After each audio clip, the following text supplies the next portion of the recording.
This is the Bahamas Tonight, the Northern Edition. Good evening, all. I'm Sheena. As always, it is so great to have you with us. Topping news, medical and dental professionals meeting on Grand Bahama this weekend. It's the 2015 Annual Scientific Educational Conference at the Pelican Bay Resort. The two-day conference opened last evening. Megan Shepherd was there. Local, national, and international medical professionals coming together for the 15th Annual Medical and Dental Conference. It is a forum designed for medical professionals to exchange information and best practices. The Minister for Grand Bahama, the Honorable Dr. Michael Darville, officially opening the ceremony Thursday evening. He commends the committee for their continued efforts in spearheading this initiative. It's important to keep current as professionals, particularly in healthcare, to ensure that what we provide our patients is state-of-the-art.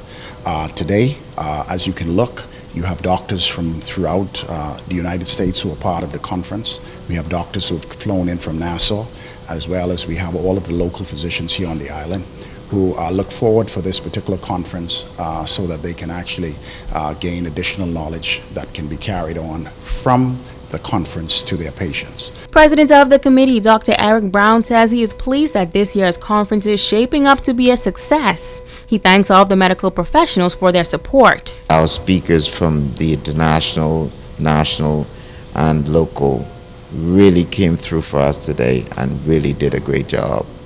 It was fantastic. I can't describe it any other way. Committee members also expressing their shared pleasure with the event's success. They say it provides a great opportunity for medical professionals on the island to network and gain more knowledge on some medical issues. So day one of the medical conference, we had an excellent time. We had a few speakers from out of town, mainly Florida, from Baptist Hospital, Cleveland Clinic, and the company Onoa. They've been our sponsors for many years. They've been very supportive, and we had a wonderful experience. We had one of the cardiothoracic surgeons, an open heart surgeon that came from Cleveland Clinic. He spoke, which was excellent. We had some neurosurgeons that came in, and we had just a wonderful day. We got a chance to hear from our colleagues from the United States. We got a chance to really update ourselves. We got a chance to network with some doctors who we haven't seen, like some of my classmates. I was able to meet one of my classmates today who is an orthopedic surgeon in Nassau, Dr. Phillips.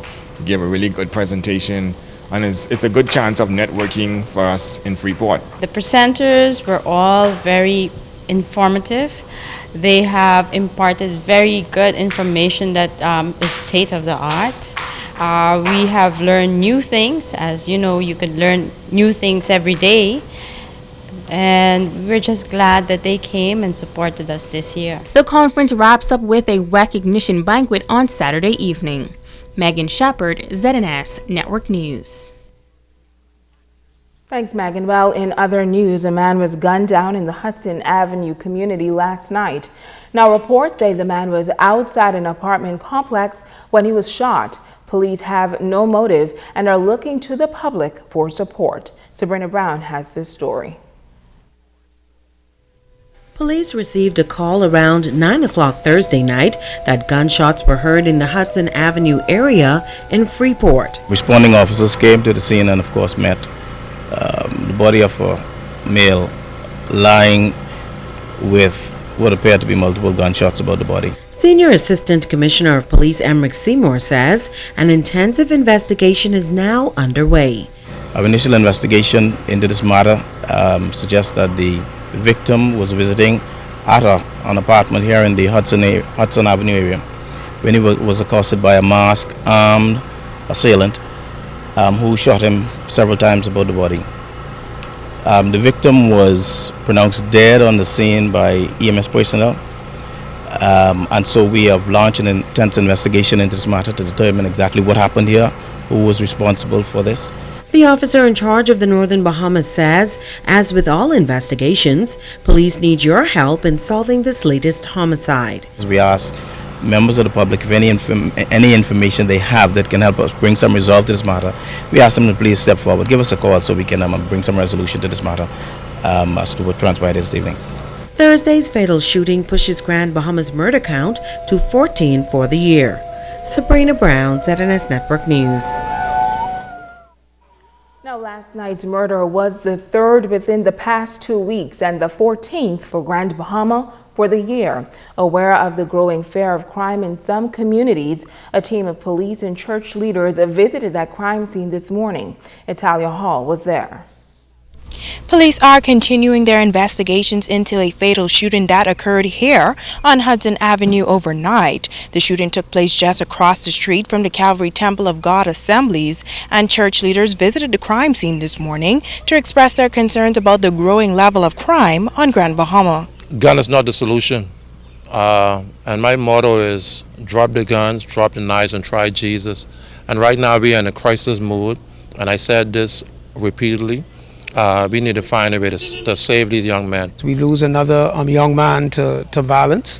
The sad thing is to see that this act was carried out in front of other people, children, some of the children out here on the basketball court, and you can see that the whole neighborhood was affected by it. Somehow we have to try and turn the mindset of our men, especially our young men, around that human life is more important than things or money. The officer in charge of urban renewal, ASP Henry Roll, and a team of officers joined church leaders in a walkabout in the Hudson Avenue area to speak with residents on safety and other issues. We're going to look at taking another step further and addressing some of the real issues and dealing with the property owners. However, I'm in dialogue now with developers of Freeport and trying to cause some lights to be placed in this respective area.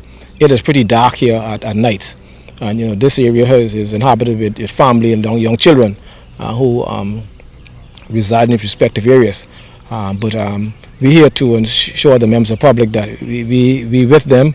We want them to support us. Any information they can assist in this investigation, we need them to come forward.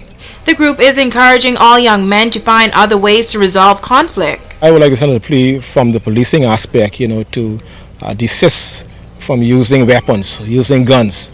It's not the way of life. And I'm praying and saying to people in our community, there are other options besides hurting someone physically or killing someone. I always walk through the neighborhood because it's right here next to Calvary Temple, and they respond to the church. The church is here, Calvary is here for them, and I always do. I came this morning to talk to some of the guys again this morning. It's a sad day around here because no matter what it is, a person's life is gone, and you can't replace that anymore. So I want to send a message to the Nassau, even Grand Bahama. Stop the killing, man. Think, guys. It's Talia Hall, ZNS Network News. Stay with us. The Bahamas Tonight, the Northern Edition continues right after this. Bringing news that matters to you. You're watching the Bahamas Tonight Northern Edition. Welcome back. Administration, teachers, and students of the 8 Mile Walk High School assembling last night for a memorial service in honor of former senior mistress Sheena Johnson. The educator, who was recently promoted, was gunned down alongside her husband at their home in Holmes Rock on September 13th. Now, it was a tough time for the school, family, as well as those who stopped by to take part in the ceremony. Megan Shepard reports. Blue Jay Nation and members of the 8 Mile Rock community coming together for a memorial service to celebrate the life of former educator Sheena Williams Johnson. Johnson was described by many as a joyful woman who loved to work with young people. Principal Ivan Butler says she had limitless potential and her presence and contributions will be greatly missed. District Superintendent Mary Cooper adds that Johnson was a great benefit in the education system. Condolences came from all over the world, and many called to express their disappointment and their sadness over her passing. And so we thought only fitting that we recognize, memorialize, and appreciate the work that she did, not only at this school, but also in the community. Many of Johnson's former students say she went above and beyond to help them succeed, especially in the sciences. They say she was a joy to have as a teacher. She was a great teacher. She always would take time and explain the work to students even if they didn't understand. And she would always make little jokes in class that would stale, but we would laugh anyway. I would miss her. Sometimes I felt like giving up, but then when I saw her, it would give me that extra boost to power through the day. And she taught well, very well. Because of how I started to pick up in science, I actually passed. I actually got a term grade with a B. Normally I would get a C or a D, but I got a B. And when I found out, I was very distraught, and at least she gets to live on in our hearts. I really enjoy her as a teacher. Her teaching was really excellent, and like I really got something from her before she left. And I'm really sad that she left. She had to go so soon. Social Studies Coordinator Wayne Thompson says that Sheena was an excellent colleague, very organized and dedicated to her students. He says the Saturday before she was killed, they were working together on a school project. Because we also both are ministers for young people, and so her church faith, Church of God, and me at BFM, we work together, sharing ideas, how to continue to help the young people to press on the upward way. And so basically she was a rounded person. Megan Shepard, ZNS Network News. Family members also attending the memorial service for Sheena Williams Johnson. Her brother, Gailey Williams, says he's thankful to the Grand Bahama community and the 8 Mile Rock High School for their support. He says while the sudden and tragic loss of his sister has been extremely difficult, the family is still strong. You only have to depend and know that God is able and God is here, and He will comfort and guide you and the family as we are. Just go through it day by day. It's certainly been a shock and it's been hard, but like I said before, God is able and He has been keeping us and comforting us with the support of family and friends. It's been an awesome time of support. Now, Williams is also in the education field and involved in assisting the youth. He has a message for young people to talk through their differences rather than resulting to violence. I would say to young people far and wide, we have to learn how to communicate.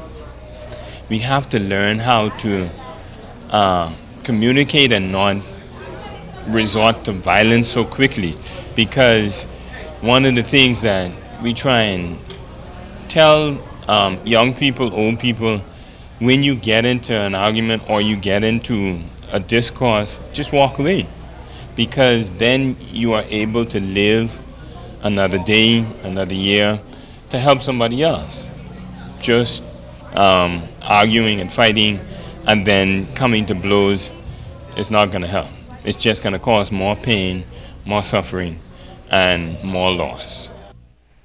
Well, Barry and Sheena Johnson will be laid to rest tomorrow following funeral services at the Church of God of Prophecy Community at Heart Tabernacle on Carl Road. Switching gears now, she is regarded as a rock star international speaker, and on Thursday afternoon, Carmelita Natal visited students at the College of the Bahamas to encourage them to fight for their future. I was where they are, decisions, exactly what I need to do. And I think with a lot of them, they're trying to stay in the lane of where parents are saying or the faculty is saying that they should be. So I wanted to teach them to fall into their own lane, whatever they want to do, and to fight to get it regardless of what's going on around them, and not let anybody stop them from getting it either. Now, it was an engaging seminar, and Natal says she gave the students the 3 keys to having a successful life. Keep your mindset right by empowering your mind, get yourself around the right people, having the right association, and developing the right skills for your particular business, for your particular job, whatever you want to attain. They were like deer in headlights, but no, they were really excited. They were interactive, which is what I wanted. I wanted them to talk, because a lot of times people think that young people, students, they don't talk. And I love talking to young people. I love talking to students because, they're at the brink of that point in their lives where they're making decisions, going left, they're going right. And I wanted to just help them to remember to stay in their lane. At CarmelitaNatal.com, this is what we do. We teach people, students, businesses to develop their lives, develop their mind, develop their skills so that they can do what they're called to do. Now, yesterday's seminar centered around the theme, Fight for Your Future. Also in news this evening, preparations are underway for the Gala Hope Ball. The event is organized each year to raise funds to help with the fight against cancer. The Cancer Society recently received a significant donation to assist with staging the major gala event. Kimberly Mullings reports. The Grand Bahama Cancer Society's annual Hope Ball Gala is less than a month away. Family Guardian in Freeport has been sponsoring the ball for the past 5 years. Agency manager John Hepburn and senior operations manager Marlene Mayu say it has been a pleasure giving back to the community of Grand Bahama as a corporate citizen. You know, cancer have affected every household in Grand Bahama. In fact, in the Bahamas, I was. I'm quite sure you might have been too. And that's why I'm passionate about it. The chairman, the president, as well as the other staff, they've been affected as well. We want to be sure that we are doing our part as a corporate citizen to help in whatever way that we can to try and perhaps maybe even find a cure for cancer eventually one day. The Warrior Campaign has a list of events scheduled for October in honor of Breast Cancer Awareness Month, and the Hope Ball Gala is one of them. Letess Bartlett, proprietor of Chocolatess Island Delights, is one of the 3 members of the campaign. She says the Family Guardian donation to the Hope Ball will go a long way. Anyone who supports the cause is actually doing a big help and a big charity to the Cancer Society, because all help counts, no matter how big or small. Chairperson of the ball, Pam Ferguson, says the donation will directly assist those in the community battling the dreaded disease. Last year we were able to help 5 persons who have cancer, not only from they have to be a part of the Cancer Society, but persons in community who are even not connected to the Cancer Society and they needed to go, we were able to help them. And the Hope Ball is strictly just going to be that. Yolanda Hanna, Public Relations Officer with the Balls Committee, says that the funds raised will not be limited to members of the community only affected by breast cancer, but for all cancers. The Hope Ball benefits so many lives. You know, so many people are depending on us to come through for them, and so we want to make sure that we're able to raise the funds to help all of the persons here on Grand Bahama in need of assistance with their fight against cancer. This year's Hope Ball Gala will take place on Saturday, October 17th at the Grand Lucayan Resort.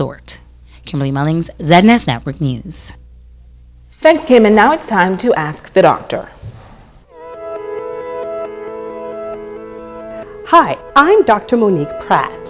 For this segment on prostate health, which relates to the questions Jeremy from Freeport asked earlier this week, I would like to review some current recommendations for prostate screening.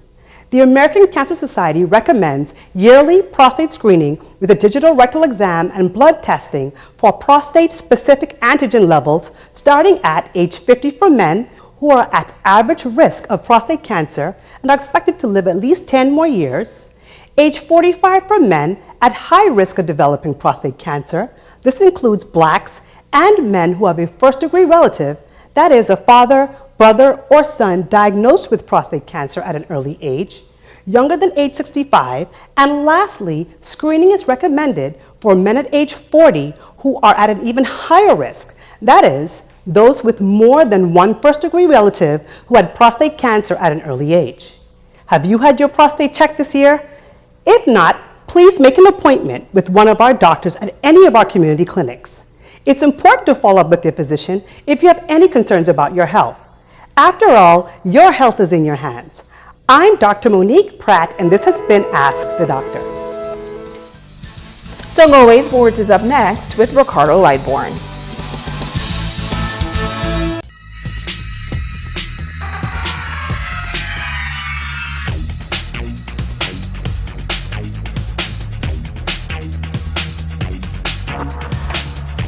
Everybody, welcome to Sports. I'm Ricardo Lightbourne. Yeah, it's a party down there in Nassau tonight. Lisa, remember us here in Grand Bahama. Bring the party up here next week. Well, the Europeans call it football. We call it soccer here in Grand Bahama, and the Freeport Rugby Club is calling it development football. Natalie Hall has got this one for you. The Youth Football Club got off to a good start on Saturday at the Freeport Rugby Club. About 40 boys ages 8 to 12 turned out for the first week of play. Coach Mark Hardy says he's pleased with the turnout, and the goal is to get young boys playing soccer on the island. You know, instill values in the players, in the boys, get them playing, get them active, teach them the fundamentals of soccer, but then also teaching about sportsmanship, winning and losing, respect, all those things. I mean, that's the big picture. Hardy says more space is available. I think we can get up to sort of 60, 70, 80 boys over the next few weeks, so we're going to continue to work with them. At the moment they're just playing games. We bring them out here, they're signed up, they're playing games, having fun. So myself and my coaches, we're assessing the boys, putting them in the various divisions. We're looking at different divisions and different age groups and teams. So hopefully within a month we'll start that and we'll start the league proper. But for now we're getting the games and assessing the players, so it's good. And he's encouraging parents and coaches to get more involved. Bring the boys out next Saturday for 11:30. We're always looking for coaches. I haven't hit out on the coaches hard so far because we're waiting to see the numbers. We do need coaches, and I'll be coming to some of the corporate companies. We don't need too much sponsorship because we have a lot of the equipment, balls and stuff like that already. It's Talia Hall, ZNS Total Sports. And that's it for sports. They're telling me in the back there, so they want me to get on the weekend early. I'm on. Bye.